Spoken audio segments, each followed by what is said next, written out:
quelqu'un nous aime quelque part et on prend peur. Plus facile que l'on ne l'entend généralement, vivre en disette d'amour. Cette ascèse du manque, on finit par y trouver son compte.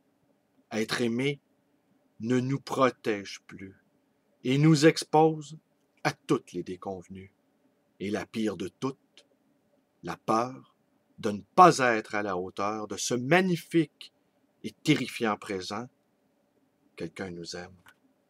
Bonjour, bienvenue dans ma bibliothèque. Nous sommes à Montréal, le 7 juin 2012. Mon nom est Bruno Lalonde et aujourd'hui, je vous lis La guérilla des poètes d'André Bonmort. Lecture que j'offre à mon nouvel ami militant Facebook, David, de Jérusalem, qui a posté hier sur ma page Facebook un magnifique commentaire. Mais avant, quelques petites choses à vous dire. Je voudrais souligner la mort de Ray Bradbury, l'auteur de Fahrenheit 451, dont François Truffaut a fait une adaptation cinématographique très réussie. Je voudrais simplement souligner la disparition des bibliothèques privées. C'est une des raisons qui ont motivé ce projet de lecture dans ma bibliothèque. Il y a des choses ainsi qui disparaissent, qui sont vues comme un progrès et qui n'en sont pas. Virginia Woolf, en son temps, avait écrit Une chambre à soi. Pour toutes les femmes qui n'ont pas de lieu à elles pour réfléchir, se ressourcer. Et je pense que la disparition de la bibliothèque privée fait partie de ces défaites de l'esprit. Et nous avons besoin, nous aussi, à l'instar de Virginia Woolf, d'une bibliothèque à nous pour se ressourcer et recharger nos batteries, selon le mot de David. Aussi, je vais vous raconter hier, passant devant une librairie, Gallimard, sur la rue Saint-Laurent, je n'ai pas su résister et j'ai acheté 3 livres que je vous montre à l'écran. Donc, La guérilla des poètes d'André Bonmort. J'en ai lu plusieurs passages, tentant de me convaincre de ne pas l'acheter. Finalement, ça a été le contraire. Ce livre-là m'a convaincu d'être acheté. Pierre Bourdieu, Contre-feu 2. Et Les traits régeurs d'Antoine Nofal, libraire à Beyrouth.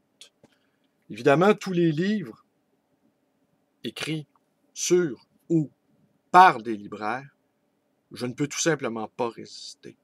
La vie des libraires me fascine. Et chez certains d'entre eux, il y a beaucoup de courage. C'est assez étonnant. Les libraires ont eu des vies beaucoup plus dangereuses qu'on ne le croit généralement.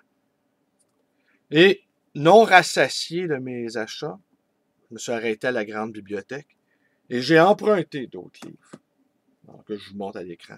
Les intellos précaires, journalistes freelance, tous ceux qui écrivent des articles, là. Vie terrible, vie très difficile. L'Empire de l'université, sur Bourdieu, les intellectuels et le journalisme. Pierre Bourdieu, Une vie dédoublée.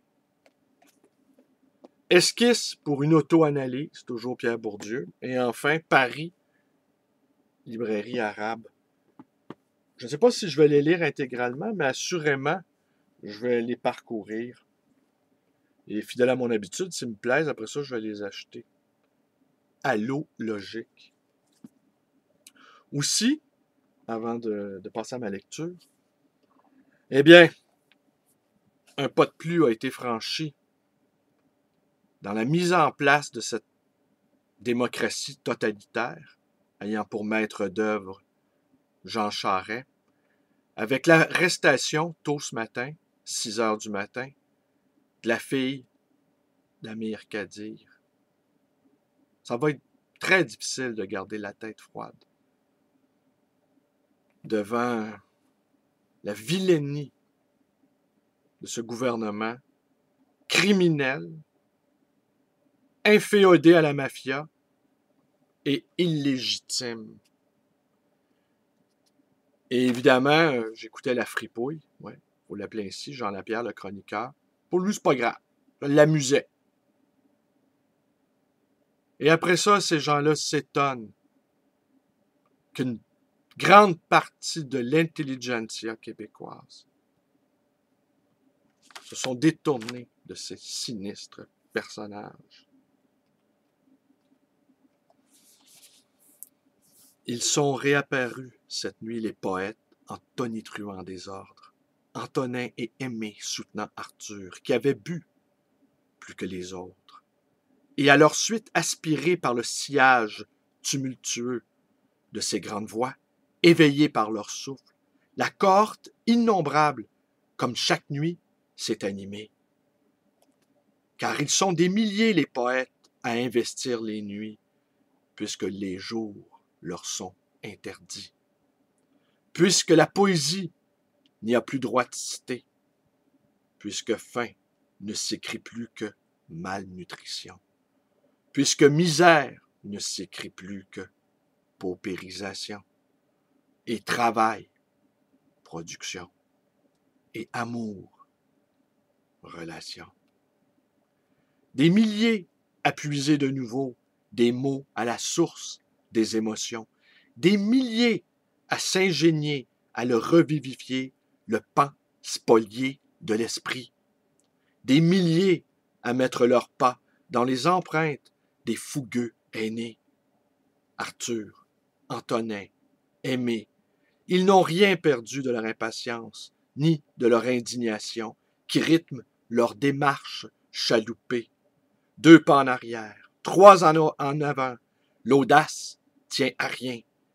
Ils parlent toujours le langage de jeunesse, le seul qui vaille qu'on lui dédie sa vie. La langue adulte est de plomb ou de bois, le langage de jeunesse est de flamèche. On s'y brûle au dernier degré dans cette tentative d'embraser le monde, mais toujours de plaisir. Et l'artiste enflammé ne consomme jamais que lui-même. Poète maudit, on nous a donné ce nom par ici, lorsque nous avons commencé à dévider nos phrases.